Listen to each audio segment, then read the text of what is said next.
Right. ఇక ఇదే విషయంపై డిస్కస్ చేయడానికి మనతో పాటు మాజీ ఎమ్మెల్యే తాటికొండ రాజయ్య గారు ఫోన్ లైన్ లో ఉన్నారు. రాజయ్య గారు నమస్తే అండి. నమస్కారం అండి. రాజయ్య గారు మరి చెప్పండి, ఇటు పార్టీ మారినట్లయితే ఒప్పుకున్న కడియం శ్రీహరి కామెంట్స్ పై మీరేమంటారు?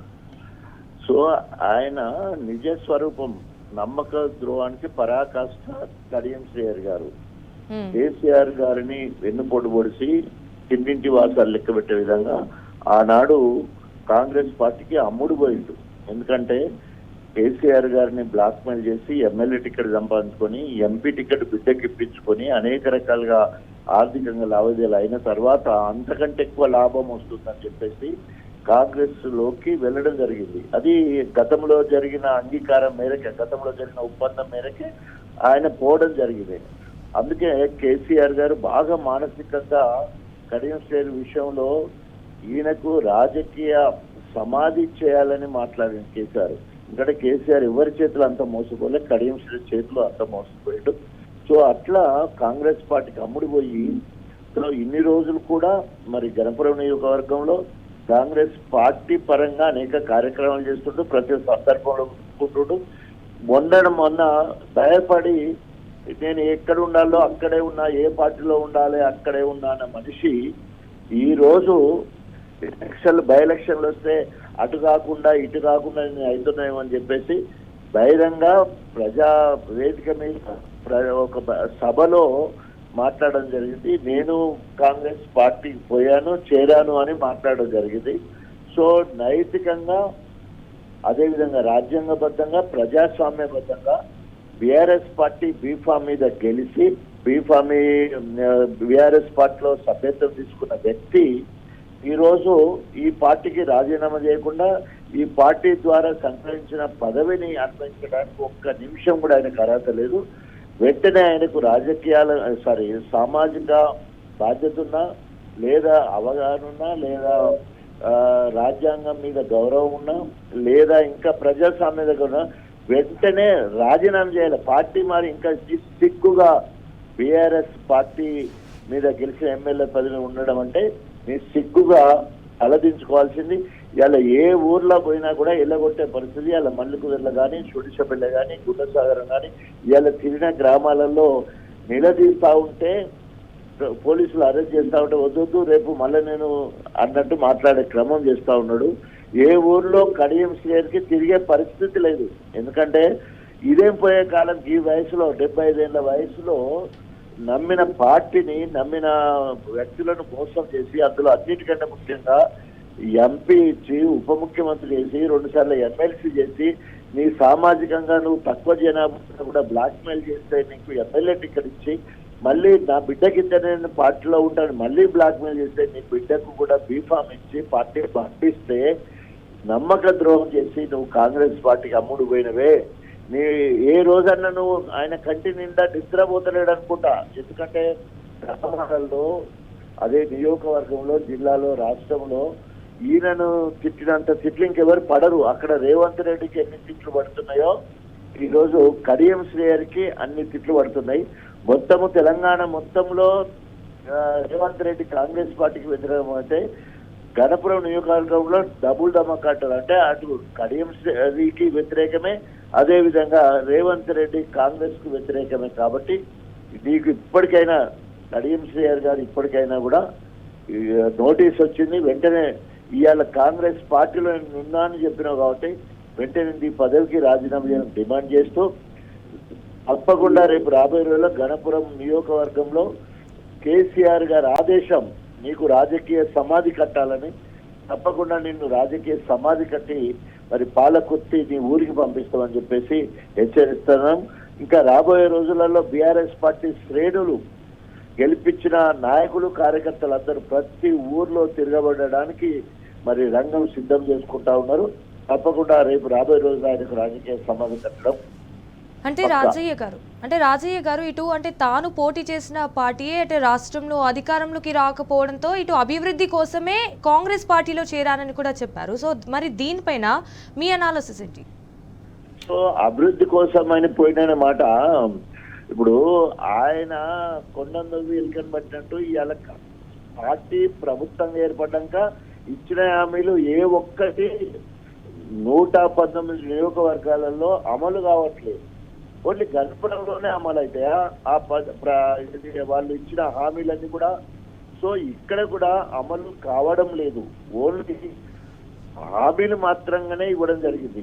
అంటే హామీలలో 800 కోట్ల అభివృద్ధి చేస్తారని చెప్పేసి రేవంత్ రెడ్డి గారిని పిలిపించి ప్రోగ్రాం చేసి వర్చువల్ గా అక్కడ శిలాఫలకాలు చేసే కార్యక్రమానికి. మరి పక్కనే వేరే ఆలేరు నియోజకవర్గం ఉంది, 1760 కోట్లు అదే రేవంత్ రెడ్డి గారు పోయి అక్కడ శంకుస్థాపన చేసినట్టు మరి బీర్ల ఐలయ్య గారు చెప్పుకుంటున్నారు. అదే హన్మకొండ కాన్స్టిట్యూన్సీకి వచ్చే వరకు నాయని రాజేందర్ రెడ్డి గారు దాదాపు 6,000 కోట్ల రూపాయలని తీసుకొచ్చినట్టు. అంటే బీర్ల ఐలయ్య, నాయని రాజేందర్ రెడ్డి వాళ్ళు కాంగ్రెస్ పార్టీ కష్టాలలో ఉన్నప్పుడు వాళ్ళు ఉన్నారు. ఇవాళ వాళ్ళకి పనులు వచ్చినట్టే ఓకే, కానీ పార్టీ మరి కేసీఆర్ గారికి వెన్నుపోటు పోతే ఇక కథము. అక్కడ కేశవరావు గారు బిడ్డ, ఇక్కడ కడియం శ్రీ బిడ్డ. పార్టీ మారి కాంగ్రెస్ పోతే బీఆర్ఎస్ పార్టీ కుప్ప కూలిపోతుందని నమ్మకంతో రేవంత్ రెడ్డి డబ్బులు పెట్టి వాళ్ళని కొన్నాడు. దాన్ని ఇలా సాధించింది అదే చెప్పారు కదా, కొండందవి ఎలుకందవినట్టు కడియం శ్రీ ఎలుకంట వాడు పైసా కూడా గణపురం నియోజకవర్గంలో అభివృద్ధి జరగలేదు. 250 కోట్ల రూపాయల ఇంటిగ్రేటెడ్ స్కూల్ అన్నది ఇప్పటి వరకు తట్ట మట్టి తీయలే, టెండర్ కాలే, ఇప్పటి వరకు మరి అది మొదలు పెట్టలేదు. 175 కోట్లతోటి ఇందిరమ్మ ఇండ్లు అన్నారు. అవి ఇప్పటి వరకు ఏమంటారు వాటిని ఆలి లేదు, చూడలేదు. దానికి ఎక్కడ కూడా డబ్బులు ఇచ్చిన పరిస్థితి లేదు. ఓన్లీ ఒక మండలానికి ఒక ఊర్లో మాత్రమే పైలట్ విలేజ్ కింద మాత్రమే కొన్ని ఇవ్వడం జరిగింది. అది పెద్ద లెక్క కాదు.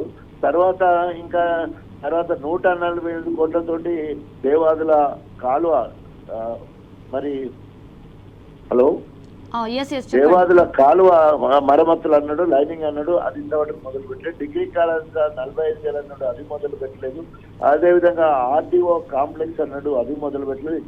ఏ పని చేయలేదు. ఓన్లీ అక్కడ రేవంత్ రెడ్డి గారు ఎన్ని కళ్ళగొల్లి మాటలు అబద్ధాలు చెప్తున్నాడో ఆయనకు గురువుగా ఈయన కడియం చేరి మసిబూసి మారడికాయ చేసే ప్రయత్నం చేస్తున్నారు. కానీ ఇప్పటి వరకు ఎక్కడ కూడా అదనంగా ఒక పైసా పని ఇచ్చింది లేదు, కట్టడు మంట తీసింది లేదు. కాబట్టి ప్రజలు ఎక్కడికక్కడ నిలదీయడానికి సిద్ధంగా ఉన్నారు. అంటే రాజయ్య గారు మొన్న రీసెంట్లీ మన జర్నలిస్ట్ తీసుకున్న ఇంటర్వ్యూలో కూడా కడియం చెప్పిన మాటల బట్టి అయితే ఏ పార్టీలో ఉండాలో ఆ పార్టీలో ఉంటాను అని చెప్పేసి కడియం అన్నారు కదా. సో మరి దీనిపైన అంటే మీ స్పందన ఏంటి? అంటే నైతిక విలువలు లేని ఒక మనిషి ఎట్టకేళ్ళకైతే ముసుగులో చెప్పండి. ఏ ఎండకు ఆ గొడుగు పట్టే విధంగా అవకాశవాదంగా, రాజ్యాంగానికి వ్యతిరేకంగా, ప్రజాస్వామ్యానికి వ్యతిరేకంగా, నైతిక విలువలకు వ్యతిరేకంగా ఉన్న వాళ్ళు ఎత్తులు జిత్తులు కుట్రలు కుతంత్రాలు ఏ ఎండకు ఆ గొడుగు పట్టే విధంగా కడియం శ్రీ రాజకీయాలు నిలదీస్తా ఉన్నాడు. ఆనాడు ఎన్టీ రామారావు గారిని పిలిచి టిక్కరిస్తే ఎన్టీ రామారావుకి ఎన్నుపోటు పోలిసిన చంద్రబాబు నాయుడు దగ్గరికి వెళ్ళిండు. చంద్రబాబు నాయుడు అనేక క్యాబినెట్ మినిస్టర్ ఆయనకు ఎన్నుపోటు పొడిచి కేసీఆర్ దగ్గరకు వచ్చాడు. కేసీఆర్ గారు నమ్మి ఉప ముఖ్యమంత్రి చేసి ఎంపీ ఇచ్చి 2 సార్లు ఎమ్మెల్సీ ఇచ్చి తర్వాత ఎమ్మెల్యే ఇచ్చి ఎంపీ ఇచ్చినాక కూడా మరి పోయిందంటే ఇక్కడికంటే ఎంతో లబ్ధి కాంగ్రెస్ పార్టీ నుండి ఆశపడి పోయిండు. కాబట్టి ప్రజలు ఆయన నమ్మే పరిస్థితులలో లేరు. ఆయనకు మౌలిక ఏమంటారు నైతిక విలువలు లేవు. రాజ్యాంగం మీద ప్రజాస్వామ్యం మీద లేదు. ఓన్లీ రాజకీయాల కోసం తన బిడ్డకు ఎంపీ టికెట్ కోసం వ్యక్తిగత ప్రయోజనాల కోసమే కాంగ్రెస్ పార్టీలో చేరాడు. ఆయన కాంగ్రెస్ పార్టీలో చేరడం వల్ల గణపురానికి ఒరిగింది ఏమీ లేదు. అదనంగా ఇతర నియోజకవర్గాలకు ఏవైతే వచ్చిందో అంతా కూడా గణపురానికి రావట్లేదు. ఎందుకంటే ఇక్కడ ఇందిరా 2 సార్లు ఎమ్మెల్యేగా పోటీ చేసేపోయినా ఉంది. ఇక్కడ కాంగ్రెస్ వాళ్ళందరూ ఆయన ఓడిపోవాలని ఉన్న వాళ్ళు ఆయన ఎంబడున్నారు. ఆయనను గెలిపించిన వాళ్ళంతా బీఆర్ఎస్ పార్టీ కార్యకర్తలు, నాయకులు, నాయకులు. ఇవాళ వాళ్ళందరూ తిరగబడేది ఉంటే ఒక్కసారి కనుక వాళ్ళందరూ కనుక తరిమి కొట్టాలనుకున్నప్పుడు గణపురం నియోజకవర్గంలో తిరిగే అవకాశం ఉండదు. అయినా కూడా ఇప్పటి వరకు ఇంకా మభ్య పెట్టుకుంటూ ఏ పార్టీలో ఉండాలో ఆ పార్టీలో ఉన్నా, లేదా ఇక్కడ ఉండాలో అక్కడ ఉన్నానంటే టాల్ లీడర్ అని చెప్పుకుంటాడు. టాల్ లీడర్, ఇంత రాజకీయ చరిత్ర ఉన్న కడియం శ్రేణి ఆఖరికి తన ఏదో చెప్పలేని పరిస్థితి అప్పుడు ఉంటే, మొత్తం ప్రజల నుండి సమాజం నుండి వచ్చిన ఒత్తిడితోటి ఇవాళ తన కాంగ్రెస్ పార్టీలో ఉన్న చెప్పే స్థాయికి వచ్చిందని మాత్రమే మనం అనాలిసిస్ చేయగలం. రైట్ రాజయ్య గారు, థ్యాంక్ యూ సో మచ్ అండి ఫర్ పార్టిసిపేటింగ్ విత్ అస్. మళ్ళీ సంవత్సరంన్నర క్రితం నేను ఎమ్మెల్యేగా పోటీ చేశాను. మీ ముందుకు వచ్చి నాకు ఒక అవకాశం ఇవ్వండి, మన గ్రామాలను అభివృద్ధి చేసుకుందామని చెప్పాను. మీరు నమ్మకంతో నాకు ఓటేసి గెలిపించారు. నేను గెలిచిన పార్టీ అధికారంలోకి రాలేదు, కానీ ఈ నియోజకవర్గ ప్రజలకు ఇచ్చిన హామీని ఎట్లా నిలబెట్టుకోవాలి, ఈ గ్రామాలు ఎట్లా బాగుపడాలి, ఈ నియోజకవర్గం ఎట్లా అభివృద్ధి చెందాలని ఆలోచించి నేను కాంగ్రెస్ పార్టీలో చేరడం జరిగింది. రాష్ట్రంలో కాంగ్రెస్ ప్రభుత్వం ఉన్నది. ముఖ్యమంత్రిగా గౌరవనీయులు రేవంత్ రెడ్డి గారు ఉన్నారు. రేవంత్ రెడ్డి గారు స్వయంగా పిలిచి, అన్న మీరు మా పార్టీలోకి రండి, ప్రభుత్వానికి మీ అనుభవం అవసరం, మీ నియోజకవర్గ అభివృద్ధిని మీరు ఊహించిన దానికంటే బ్రహ్మాండంగా చేద్దామని చెప్పి వారు నన్ను కాంగ్రెస్ పార్టీలోకి ఆహ్వానించడం జరిగింది.